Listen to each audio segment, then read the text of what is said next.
आज का जो चर्चा का विषय है हमारा वो है वैद्युत तथा चुंबकत्व में तुलना।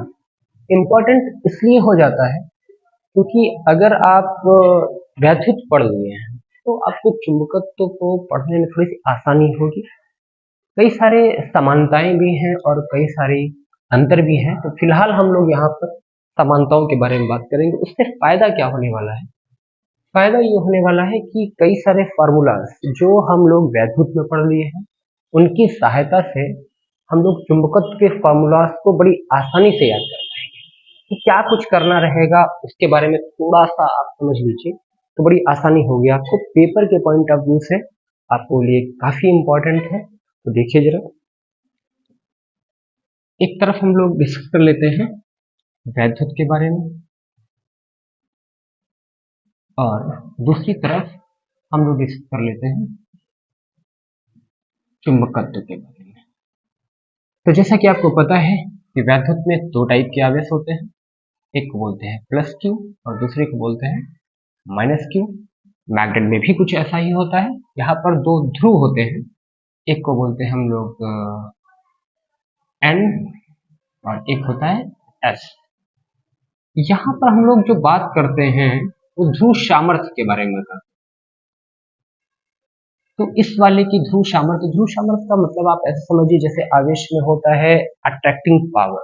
किसी भी चीज के ऊपर आवेश कितना है, +2 है, +3 है, +5 है, +10 है, -3, -4, तो कितना पावर है। वैसे ही हम लोग यहाँ ध्रुव सामर्थ्य के बारे में बात करते हैं। एन वाले को लिखते हैं हम लोग +m और इसको लिखते हैं माइनस। इसको बोलते हैं हम लोग ध्रुव सामर्थ्य। यहाँ पर हम लोग जब आवेश के चारों ओर की बात करते हैं तो यहाँ आता है वैद्युत क्षेत्र। तो वैद्युत क्षेत्र को हम लोग लिखते हैं E से इलेक्ट्रिक फील्ड, और जो यहाँ पर बनता है एन और एस के चारों ओर मतलब चुंबकीय क्षेत्र बनता है उसको हम लोग लिखते हैं बी से, मतलब मैग्नेटिक फील्ड बी। अगर इसी के बाद हम लोग फोर्स के बारे में बात करें तो दो आवेशों के बीच में लगने वाला जो बल होता है वो आता है 1/4πε0 Q1Q2/r²। अगर इसी तरीके से हम लोग मैग्नेटिक फील्ड में कितना फोर्स लग रहा है किसी भी आवेश को रखने मतलब किसी भी दूसरे चुंबक को रखने पर, तो उसके बारे में भी बात कर सकते हैं। फिलहाल उसके लिए हम लोग कुछ कन्वर्जन जरा समझ लेते हैं, फिर हम लोग सारे फॉर्मूलों को डिस्कस कर लेंगे एक साथ। तो एक तो E हो गया, वो कन्वर्ट हो जाएगा B में। और अगर हमारे पास आपको मिल जाए जैसे Q को हम लोगों ने +m और -m में लिखा है, वैसे यहाँ पर हम लोग जब बात करते हैं तो आता है फॉर्मूले में म्यू नॉट नहीं आता है,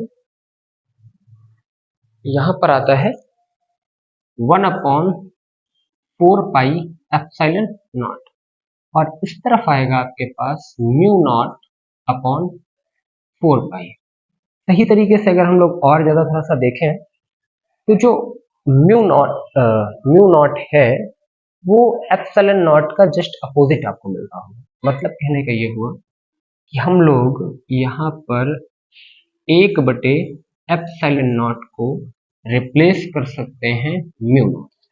मतलब जहां पर 1/एप्सिलॉन नॉट आता है वहां पर आ जाएगा म्यू नॉट। कुछ और फॉर्मूले जैसे यहाँ पर हम लोग डिस्कस करते हैं वैद्युत द्विध्रुव। तो वैद्युत द्विध्रुव क्या होता है? अगर एक -q और एक +q,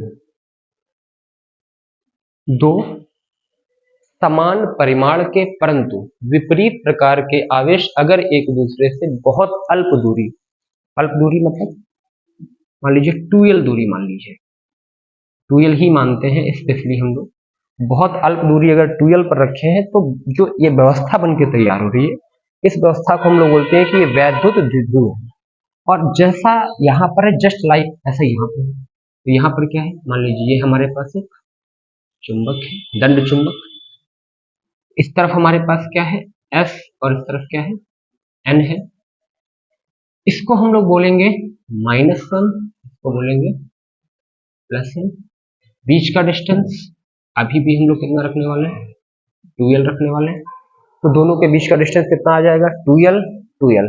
बिल्कुल सिमिलर वैसा ही नजर आ रहा है आपको। इसको हम लोग बोलते हैं वैद्युत द्विध्रुव और इसको बोलते हैं चुंबकीय द्विध्रुव, इसका जो वैद्युत द्विध्रुव का आघूर्ण आता है जिसको हम लोग डिनोट करते हैं P से, और ये फॉर्मूला आता है Q इंटू 2L, मतलब कोई भी एक आवेश और उनके बीच की दूरी।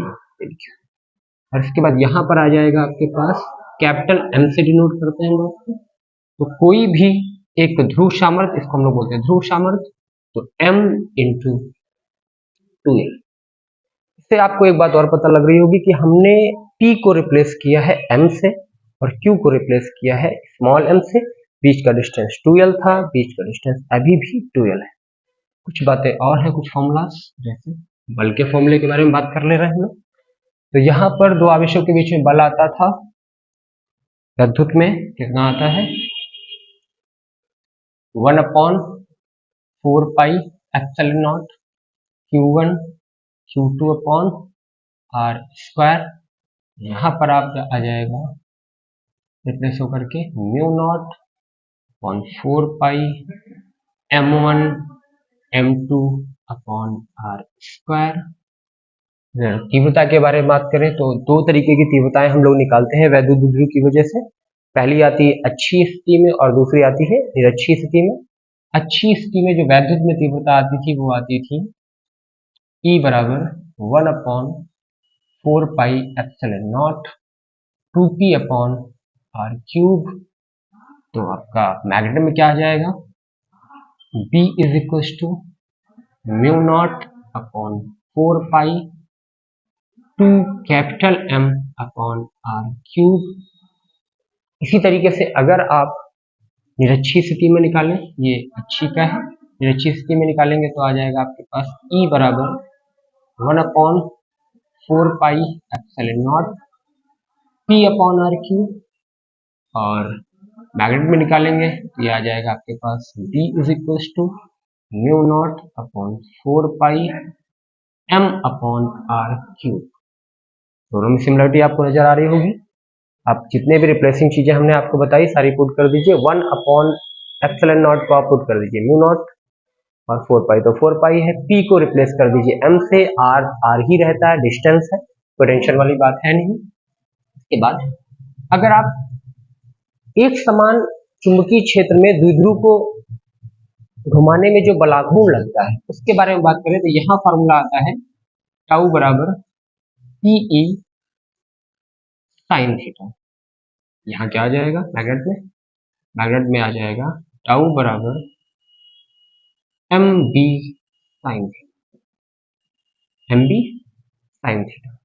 एक समान वैद्युत क्षेत्र में द्विध्रुव को घुमाने में किया गया कार्य जो आता है यहाँ पर वो आता है W is equal to PE कोष्टक में cos theta 1 minus cos theta 2। तो यहाँ पर आ जाएगा, इसको हम नीचे लिख दे रहे हैं जरा रिप्लेस करके। तो W is equal to P की जगह M लिख लीजिए और E की जगह B लिख लीजिए, ये आ जाएगा। बाकी सारी चीजें सेम है, cos theta 1 minus cos theta 2। इस तरीके से आप इलेक्ट्रिक फील्ड के लगभग कई सारे फार्मूलों को मैग्नेटिक फील्ड के फॉर्मूलों में रिप्लेस कर सकते हैं। इससे फायदा क्या है? फायदा ये है कि अगर आपको इलेक्ट्रिक फील्ड के फॉर्मूले पता है तो पेपर में आप बड़ी आसानी से मैग्नेट के फॉर्मूलों को कन्वर्ट करके आसानी से निकाल सकते हैं। इलेक्ट्रिक फील्ड को और मैग्नेटिक फील्ड को अगर साथ साथ पढ़ा जाए तो काफी आसानी से दोनों टॉपिक्स को कम समय में समाप्त किया जा सकता है। आपको दिख ही रहा होगा। ठीक है, फिर आज के लिए इतना ही काफी है, बाकी फिर कभी।